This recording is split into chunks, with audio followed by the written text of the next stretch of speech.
Assalamualaikum warahmatullahi wabarakatuh. Selamat pagi Aga Kareba pemirsa. Beragam informasi menarik akan kami hadirkan ke hadapan Anda di seputar Ainus Sulsel edisi hari ini. Berikut di antaranya.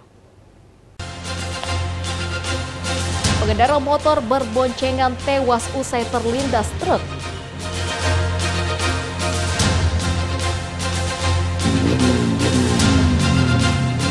Rombongan sepeda motor pengantar jenazah menyerang warga dengan batu.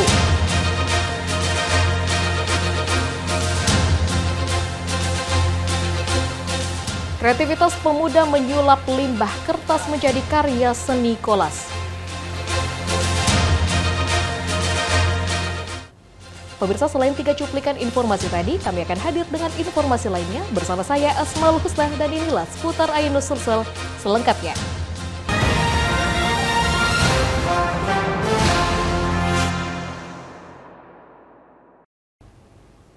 Baik pemirsa, kita awali informasi hari ini dengan informasi seorang pengendara motor berboncengan tewas usai terlindas truk kontainer di Jalan Poros Malino, Kabupaten Goa. Sementara pengemudi motor selamat dan tidak mengalami luka usai kecelakaan.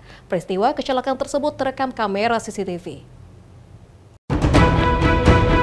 Detik-detik kecelakaan antar truk kontainer dengan pengendara motor yang berboncengan di Jalan Poros Malino kilometer 5, Kelurahan Mawang, Kecamatan Somba Opu, Kabupaten Goa ini terekam CCTV. Dalam rekaman CCTV terlihat korban yang berboncengan berusaha mendahului truk namun tiba-tiba terjatuh hingga terlindas roda belakang truk. Akibatnya korban Hajrah 49 tahun yang berboncengan dengan Amir 52 tahun tewas seketika usai terlindas ban truk. Petugas unit Gakum Satlantas Polres Goa yang tiba langsung mengevakuasi jasad korban ke ruang jenazah Rumah Sakit Umum Daerah Seyusup, Kabupaten Goa, dan melakukan olah TKP di lokasi kecelakaan. Peristiwa kecelakaan terjadi pada Selasa sekitar pukul 7:45 waktu Indonesia Tengah saat truk kontainer bernomor polisi L9758UV melaju searah dengan pengendara motor bernomor polisi DD3442YT. Di Jalan Poros Malino, Kelurahan Mawang, Kecamatan Somba Opu, Kabupaten Goa. Korban yang berboncengan dengan saudaranya berusaha mendahului truk namun gagal setelah muncul pengendara motor dari arah berlawanan. Naas, pengemudi motor yang kaget pun berusaha berhenti hingga membuat korban terjatuh dan terpental ke ban belakang truk kontainer. Usai olah TKP, petugas langsung mengamankan Diki Wahyudi 30 tahun, sopir truk, untuk menjalani pemeriksaan di unit Gakum Satlantas Polres Goa, Sulawesi Selatan. Di hadapan petugas, sopir truk mengaku tidak melihat korban saat terjadi kecelakaan. Waktu terlindas itu korban, Pak, memang terasa? Tidak sempat? Tidak terasa, Pak. Itu korban memang kelihatan di kaca spion melambung atau apa? Tidak kelihatan kalau Pak, karena panjang sekali, paling setengah jibui. Tapi sempat kelihatan itu korbannya sebelum terlindas? Tidak pernah, tidak lihat. Tidak sempat? Iya. Dari arah berlawanan datang sepeda motor sehingga kaget dan mengerem. Pasnya sepeda motor tersebut terjatuh dan pengendara jatuh ke sisi kanan untuk yang dibonceng jatuh ke sisi kiri sehingga terlindas oleh mobil truk tersebut. Guna penyelidikan, sopir truk bersama kedua pengendara yang terlibat kecelakaan langsung diamankan petugas Satlantas Polres Goa sebagai barang bukti. Kasus kecelakaan ini pun masih ditangani oleh petugas unit Gakum Polres Goa. Dari Kabupaten Goa, Bukma Ainus melaporkan.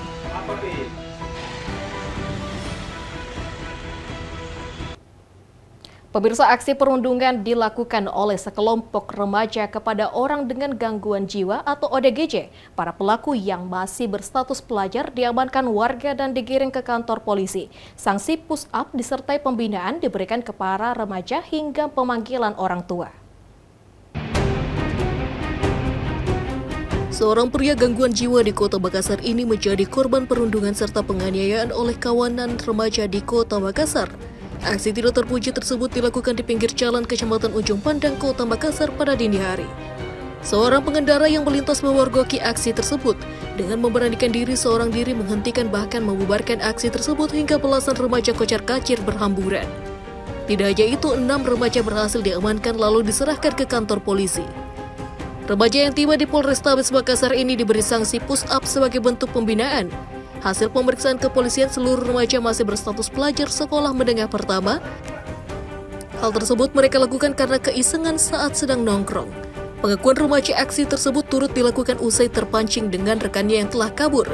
Batu berserakan di jalan digunakan melempar, bahkan beramai-ramai datang mencaci maki pria yang dalam kondisi alami gangguan jiwa. Jadi kau lempari batu tadi itu? Iya. Berapa kali? Nah, kami karena temanku pertama lempari baru saya. Terus apanya kena? Tidak ada kena. Tidak ada kena. Ya. Terus kemana itu yang kau lempari? Tidak tahu. Apa? Akibat aksinya tersebut, pihak kepolisian melakukan pemanggilan terhadap orang tua masing-masing para remaja. Dari Makassar, Sahrul Aliaksa, Ainus melaporkan. Pemirsa, 3 aparatur sipil negara Pemprov Sulsel diduga tak netral jelang pemilihan Gubernur Sulawesi Selatan. Ketiganya pun dilaporkan ke Badan Pengawasan Pemilu oleh tim hukum pasangan calon gubernur Dadi Pomanto Ashar Arsyad. Inilah foto 3 pria diduga aparatur sipil negara atau ASN pemerintah Sulawesi Selatan berpose dengan menggenggam alat peraga kampanye salah satu calon gubernur Sulsel nomor urut 2, Andi Sudirman Sulaiman Fatmawati Rusdi. Ketiga ASN tersebut berinisial YY, Z, dan A, Yarham Yasmin, Zulkarnain, dan Asri. Ketiganya merupakan pejabat yang bertugas di Badan Pendapatan Daerah Bapenda Pemprov Sulsel. Salah satu diantaranya menjabat sebagai Kepala UPT Pendapatan Wilayah Makassar 1, yakni berinisial Y. Ketidaknetralitasan ketiga ASN tersebut membuat tim hukum pasangan calon gubernur Sulsel Dadi Pomanto Ashar Arsyad melaporkan ke Bawaslu Sulsel. Selain itu, tim hukum pasangan berakronim DIA tersebut juga melaporkan media sosial salah satu partai politik pendukung pasangan calon nomor urut 2. Konten medsos tersebut diduga mengarahkan pemilih melalui undian berhadiah yang dilakukan. Konten tersebut diduga merupakan pelanggaran pemilu di masa kampanye. Netralitas ASN yang mana di dalam gambar foto yang kami terima di situ nampak ada 3 orang ASN yang kemudian memegang alat peraga kampanye dari paslon nomor 2. Maka terkait dari hal itu kami kemudian melaporkan peristiwa tersebut ke Bawaslu pada Senin tanggal 30 September sekitar pukul 11.30 siang tadi itu ke Bawaslu Sulsel. Sementara itu, pejabat yang diduga tidak netral tersebut belum memberikan keterangan pasca pose bertiganya viral di media sosial. Diketahui terkait netralitas ASN diatur dalam Peraturan Pemerintah Nomor 42 Tahun 2004 tentang Jiwa Korps dan Kode Etik ASN. ASN yang melanggar dikenakan sanksi hukum disiplin ringan, sedang hingga berat. Jika terbukti melanggar, maka ketiga ASN tersebut terancam sanksi penurunan pangkat hingga pemberhentian tidak hormat sebagai pegawai negeri sipil. Dan Makassar, Leo Muhammad Nur, iNews melaporkan. Sementara itu, pemirsa, Bawaslu Sulsel yang menerima laporan masih akan melakukan penelusuran dan rencananya akan memanggil 3 oknum ASN untuk dimintai keterangan.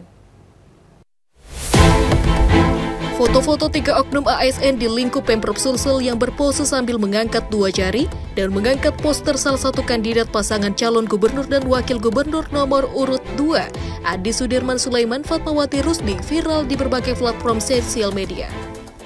Dalam foto tersebut nampak oknum pejabat Kepala Unit Pelaksana Teknis UPT Pendapatan Wilayah Makassar 1 berinisial YM ditemani 2 oknum ASN lainnya berfoto dan seolah-olah mengkampanyekan calon gubernur.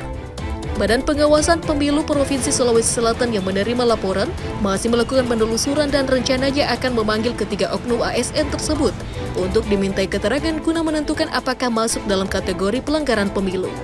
Selain laporan tersebut, Bawaslu Sulsel juga sejauh ini sudah menerima ratusan laporan terkait netralitas ASN di sejumlah daerah. Nah, dalam laporan ini kami maksimal 2 hari, ya, 2 kali 24 jam, kami memproses ini untuk menentukan apakah nanti persoalan ini memenuhi unsur atau tidak.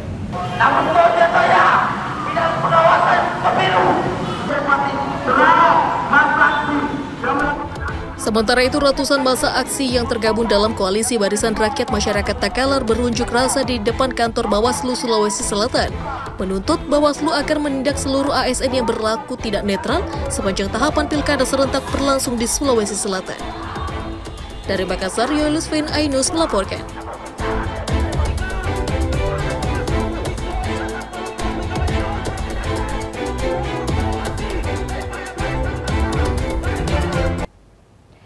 Pemirsa, jelang kontestasi pemilihan kepala daerah tahun 2024, Partai Perindo di Kabupaten Sidrap, Sulawesi Selatan melakukan konsolidasi pemenangan untuk mendukung pasangan calon Bupati Sidrap, Syahrudin Alrif dan Nur Kanaah.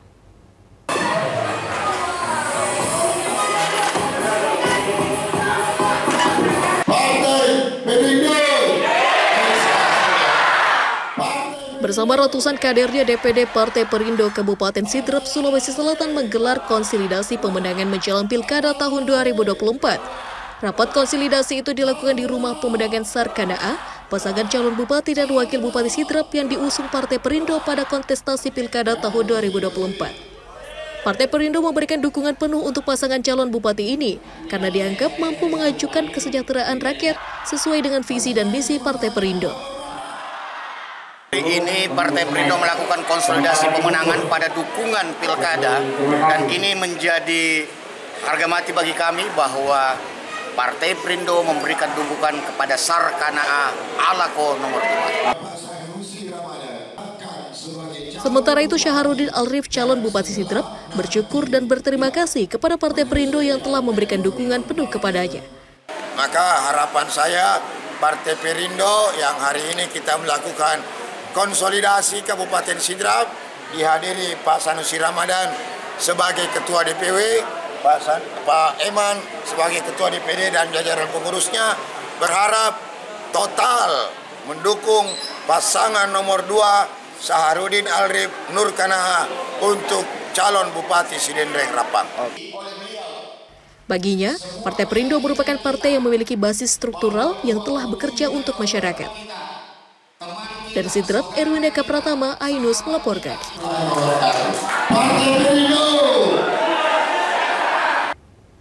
Baik pemirsa, jangan kemana-mana, usai jeda berikut kami akan hadir dengan informasi polisi mengungkap praktek bisnis ilegal BBM subsidi, selengkapnya di seputar Ainus Sulsel.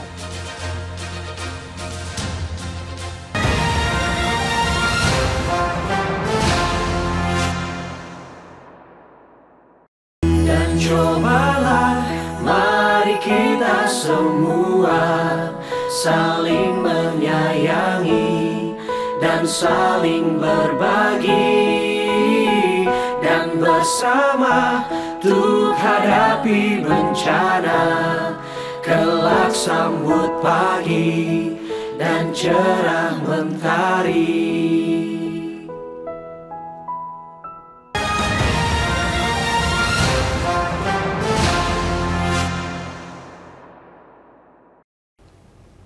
Pemirsa, terima kasih masih bersama kami. Pemirsa, Badan Keamanan Intelijen Mabes Polri mengungkap praktek bisnis ilegal BBM subsidi jenis solar yang disulap menjadi BBM industri. 1 unit mobil tangki transportir berisi 5.000 kiloliter tujuan Sulawesi Selatan Morowali, Sulawesi Tengah berhasil diamankan. Mobil tangki transportir industri yang berisi 5.000 kiloliter BBM subsidi kini diamankan di Asrama Polres Palopo. Mobil tangki industri yang bertuliskan PT Zeol Global Mandiri ini diamankan saat melintas di Kecamatan Wara, Kota Palopo. Saat diamankan, sang sopir tak dapat menunjukkan dokumen resmi dari pemerintah.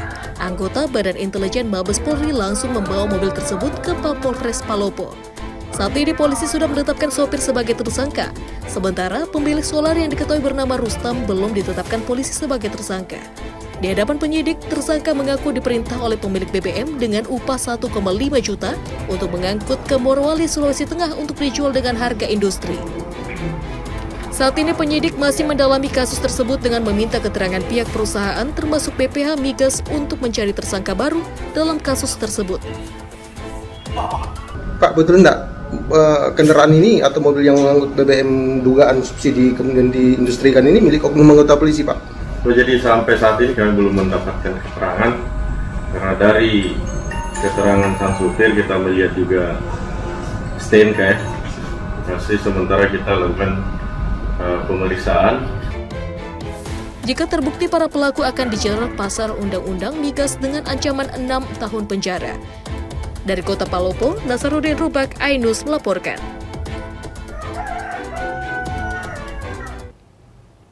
Pemirsa, tidak terima ditegur dengan suara bising knalpot brong saat melintas di jalan. Rombongan sepeda motor pengantar jenazah menyerang sejumlah warga dengan menggunakan batu.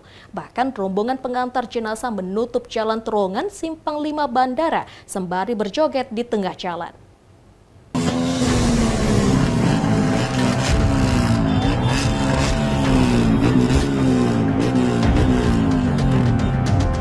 Inilah rekaman video amatir yang viral di media sosial ketika rombongan pengantar jenazah melakukan penyerangan terhadap warga di Jalan Perintis Kemerdekaan Kelurahan Pai, Kecamatan Biringkanaya, Kota Makassar, Sulawesi Selatan. Dalam video ini nampak rombongan pengantar jenazah yang didominasi pengendara sepeda motor ini melakukan penyerangan dengan melempar batu ke arah sebuah gang akses jalan masuk ke pemukiman warga. Bahkan sejumlah di antara pelaku ini diduga ada yang membawa busur. Setelah puas menyerang warga, mereka kemudian kembali berulah dengan menutup full jalan terowongan Simpang 5 Bandara dan turun dari sepeda motornya sembari berjoget di tengah jalan raya. Meski beberapa kendaraan lainnya tidak dapat melintas akibat perbuatannya, akibat kejadian ini, polisi sektor Biringkanaya mengamankan satu sepeda motor diduga milik pelaku penyerangan yang tertinggal di lokasi saat dikejar warga yang sempat melakukan perlawanan. Namun setiba di lokasi, sejumlah rombongan pengantar jenazah ini tiba-tiba turun dari sepeda motor lalu menyerang warga. Belum diketahui motif penyerangan ini. Polisi menduga penyerangan tersebut dilakukan lantaran para rombongan pengantar jenazah ini tersinggung dengan teguran warga yang terganggu dengan suara bising knalpot brong. Untuk motif sampai sekarang kami masih dalami, dan menurut warga itu biasa terjadi spontan. Kalau ini pengantar jenazah ini dari arah mana mau ke mana ini? Pengantar jenazah ini dari arah Makassar ke Maros. Hingga kini, pihak kepolisian sektor Biringkanaya belum menerima laporan dari warga. Namun polisi berharap agar warga yang keberatan dengan kejadian tersebut untuk segera melaporkan ke polisi. Sementara itu, polisi juga masih melakukan penyelidikan untuk mengetahui pelaku penyerangan, termasuk pemilik kendaraan yang diduga salah satu pengantar jenazah. Dari Makassar, Wahyu Ruslan, Ainus melaporkan.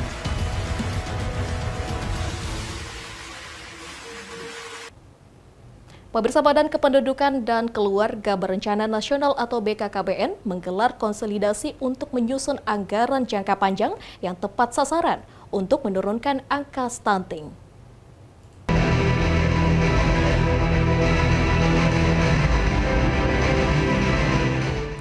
Badan Kependudukan dan Keluarga Berencana Nasional atau BKKBN RI menggelar kegiatan konsolidasi perencanaan program dan anggaran Koren 2, Program Bangga Kencana tahun 2025.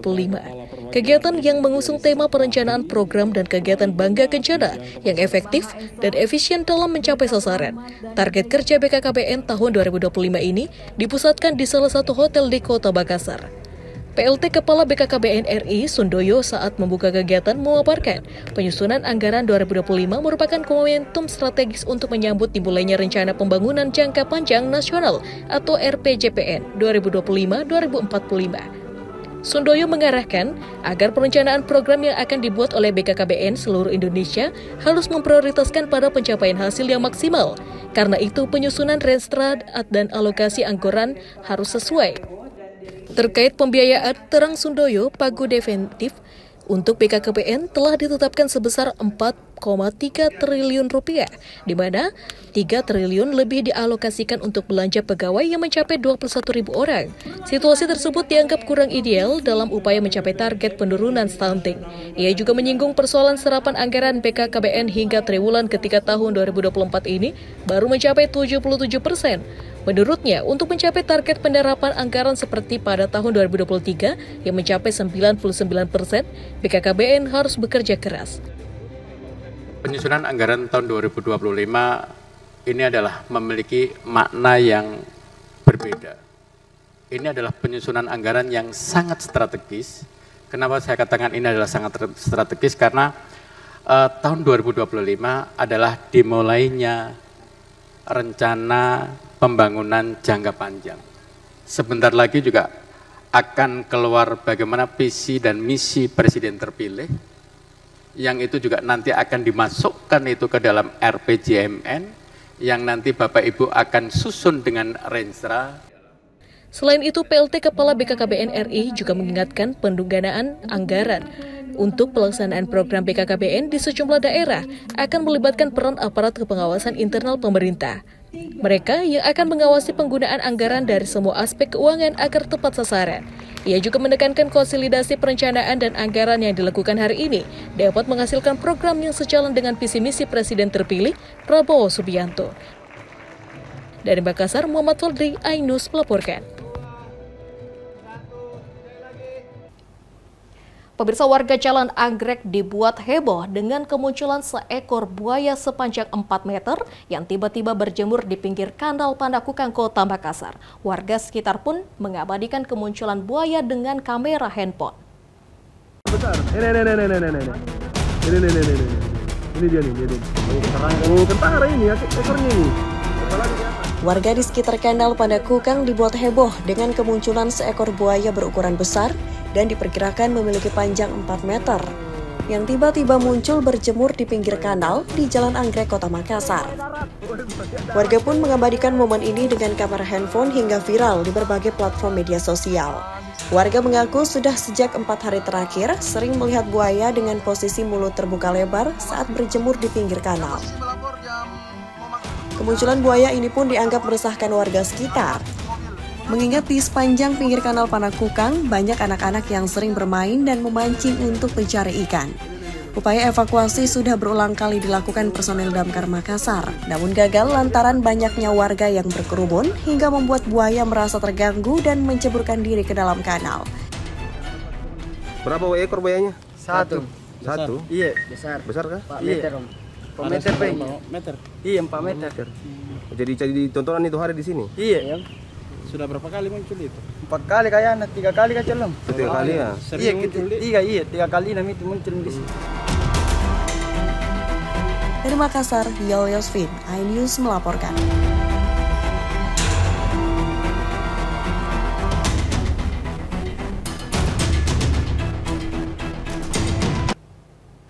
Pemirsa, aksi kreativitas pemuda di Kota Makassar menyulap limbah bekas berupa kertas, majalah, dan koran menjadi karya seni kolase.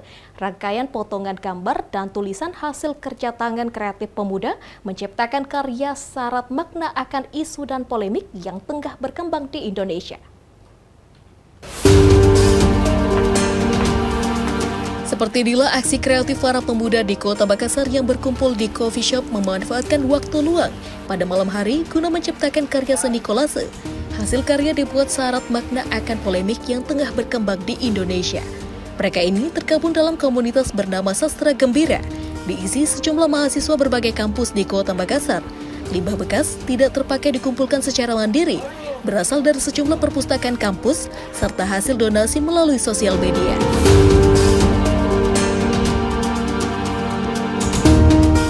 Barang bekas yang terkumpul selanjutnya dijadwalkan untuk disulap menjadi karya bernilai seni tinggi. Dalam proses penciptaan karya, turut melibatkan pengunjung coffee shop. Alat penunjang pun cukup sederhana, bermodal lem kertas dan gunting. Limbah kertas pun dapat diolah menjadi karya seni. Ide kreatif pun dituangkan dengan menggunting sejumlah kertas yang dianggap menarik. Hasil potongan gambar hingga tulisan dirangkai dalam satu frame kolase, merekatkan dan menggunakan lem kertas. Rangkaian potongan tulisan dan gambar menghasilkan karya seni syarat makna, mulai dari isu politik, sosial, kemanusiaan hingga kerusakan lingkungan akibat eksploitasi tambang dan di sejumlah daerah di Indonesia. Jadi ini jadi bentuk karya seni rupa juga sih, tapi lebih ke abstrak begitu kolase, biar bagaimana kita bisa rangkai ke sebuah satu isu di dalam beberapa potongan-potongan majalah yang kita condongkan ke tema-tema atau isu-isu tersendiri. Kayak ada yang menyorot langsung bagaimana tambang, menyorot bagaimana permasalahan Munir hari ini, hingga polemik-polemik lainnya. Tergantung sebenarnya dari keberadaan bahannya. Jadi kami berusaha untuk mengembangkan ide kreatif melalui bahan-bahan yang ada, karena itu tadi lagi keterbatasan bahannya, Mi. Awalnya tadi saya nongkrong di Habitat Serbaguna sambil ngopi, memang biasa teman-teman ngumpul di sini. Tiba-tiba diajakin buat kolase. Perdana sih buat saya buat kolase sama teman-teman dari Sastra Gembira. menurut saya adalah sesuatu yang kreatif, dapat menyampaikan sebuah bentuk rasa yang ingin kita sampaikan dengan cara berkreativitas. Hasil karya sejumlah pemuda ini selanjutnya dihibahkan ke coffee shop untuk dijadikan hiasan dinding. Ini mereka lakukan sebagai bentuk agitasi menjawabkan isu yang tengah berkembang di Indonesia hingga dapat dinikmati pengunjung. Dari Makassar, Sahrul Adiaksa, Ainus melaporkan. Baik pemirsa, informasi tadi menutup perjumpaan kita pada hari ini di seputar Ainus Sulsel edisi hari ini. Saya Asmal Husna bersama dengan seluruh tim yang bertugas pamit undur diri. Selamat beraktivitas, salam kita pada salama, wassalamualaikum warahmatullahi wabarakatuh.